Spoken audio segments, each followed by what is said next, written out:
കനത്ത മഴയിലും കാറ്റിലും കൊല്ലം ജില്ലയിൽ വ്യാപക നാശനഷ്ടങ്ങൾ. നഗര-ഗ്രാമ വ്യത്യാസമില്ലാതെ മഴക്കെടുതി രൂക്ഷമായി തുടരുകയാണ്. മരങ്ങൾ കടപുഴകി വീടുകൾക്ക് കേടുപാടുകൾ സംഭവിച്ചു. വൈദ്യുതി ബന്ധം താറുമാറായി. തങ്കശ്ശേരി ബസ് സ്റ്റോപ്പിന് സമീപം 2 പോസ്റ്റുകൾ മറിഞ്ഞു വീണതോടെ ഗതാഗതം ഭാഗികമായി സ്തംഭിച്ചു. മനോജ് ചേരുന്നു കൊല്ലത്ത് നിന്നും. മനോജ്, കൊല്ലത്ത് മഴക്കെടുതി അതിരൂക്ഷമാണ് എന്ന് തന്നെയാണോ മനസ്സിലാക്കേണ്ടത്?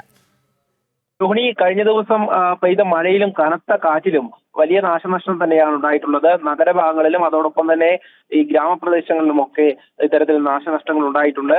ഈ കിഴക്കൻ മലയോര മേഖലകളിലടക്കം ശക്തമായ മഴയുണ്ടായിരുന്നു. കാറ്റും അതിശക്തമായിരുന്നു.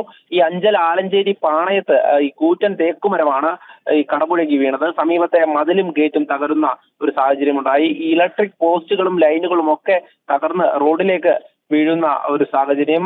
അതോടൊപ്പം തന്നെ ഈ ഏരൂർ ഭാരതീപുരത്താണ് വീടിന് മുകളിലേക്ക് മരം വീണത്. ഈ ഭാരതീപുരം കിഴക്കേ കോണത്ത് മരങ്ങൾ വീണ് ഇലക്ട്രിക് പോസ്റ്റുകളും തകർന്നിരുന്നു.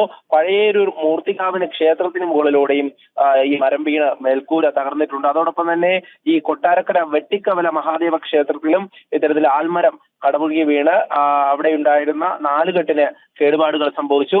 അതോടൊപ്പം തന്നെ ഈ തങ്കശ്ശേരിയിൽ 2 ഇലക്ട്രിക് പോസ്റ്റുകളാണ് അടുത്തടുത്തായി റോഡിന് കുറുകെ മറിഞ്ഞത്. പിന്നീട് KSEBയുടെ ഉദ്യോഗസ്ഥർ എത്തി, ജീവനക്കാരൊക്കെ ചേർന്നാണ് അതിന്റെ മറ്റ് നടപടികളൊക്കെ തുടർന്നുകൊണ്ടിരിക്കുന്നത്.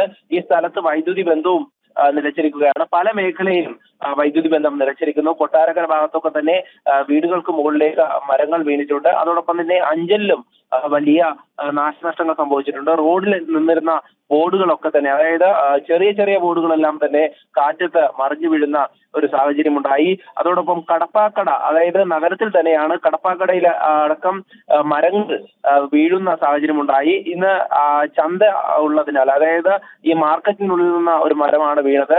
അവിടെ ആളുകളില്ലാതിരുന്നതിനാൽ അപകടം ഒഴിവായിട്ടുണ്ട്. അതോടൊപ്പം തന്നെ നേരത്തെ സൂചിപ്പിച്ച ഏരൂർ പഞ്ചായത്തില് പഞ്ചായത്ത് വൈസ് പ്രസിഡന്റിന്റെ വീടിന് മുകളിലേക്കാണ് ഇത്തരത്തിൽ മരം വീണത്.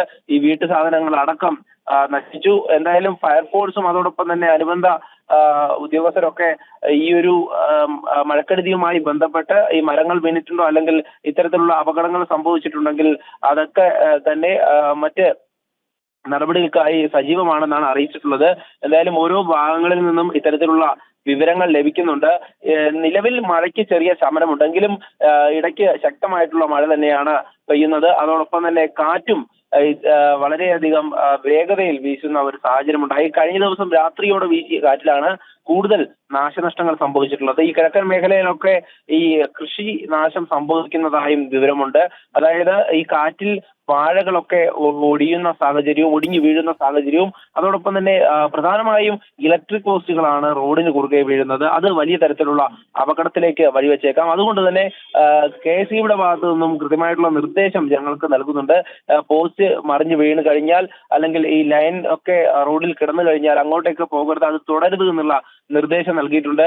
എന്തായാലും ഇതോടനുബന്ധിച്ച് KSEBയുടെ ജീവനക്കാരും ഈ തങ്കശ്ശേരിയിലെത്തി പോസ്റ്റ് മാറ്റുന്ന ഒരു നടപടിക്രമങ്ങളാണ് പുരോഗമിച്ചുകൊണ്ടിരിക്കുന്നത്. കടലോര മേഖലയിലും മഴ ശക്തമാണ്. ഈ കാറ്റടിക്കുന്ന സാഹചര്യത്തിൽ കടലിലേക്ക് നേരത്തെ തന്നെ ഇറങ്ങരുത് എന്നുള്ള നിർദ്ദേശം മത്സ്യത്തൊഴിലാളികൾക്ക് നൽകിയിരുന്നു.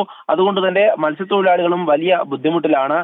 ഈ എല്ലാ ഭാഗത്തും ഈ മഴ കാരണം ഇത്തരത്തിലുള്ള നാശനഷ്ടങ്ങൾ സംഭവിക്കുന്നതിൽ ജില്ലാ ഭരണകൂടവും ജാഗ്രതാ നിർദ്ദേശം നൽകിയിട്ടുണ്ട്. അതോടൊപ്പം തന്നെ വിനോദസഞ്ചാര കേന്ദ്രങ്ങളിലേക്കുള്ള ഗതാഗതമൊക്കെ നിയന്ത്രിച്ചിട്ടുണ്ട്. ഈ ഭാഗങ്ങളിലേക്കൊക്കെ അപകട സാധ്യത ഉള്ള ഭാഗങ്ങളിലേക്കൊന്നും തന്നെ ജനങ്ങളെ വിടരുത് അല്ലെങ്കിൽ കടത്തി വിടരുത് എന്നുള്ള ഒരു തീരുമാനം തന്നെയാണ് ജില്ലാ ഭരണകൂടത്തിന്റെയും ഭാഗത്തു നിന്നുമുള്ളത്. ശരി, കൊല്ലം ജില്ലയിൽ മഴക്കെടുതി അതിരൂക്ഷം എന്നുള്ള റിപ്പോർട്ടുകൾ തന്നെയാണ് വരുന്നത്. മനോജാണ് കൊല്ലത്തു നിന്നുള്ള വിവരങ്ങൾ നൽകിയത്.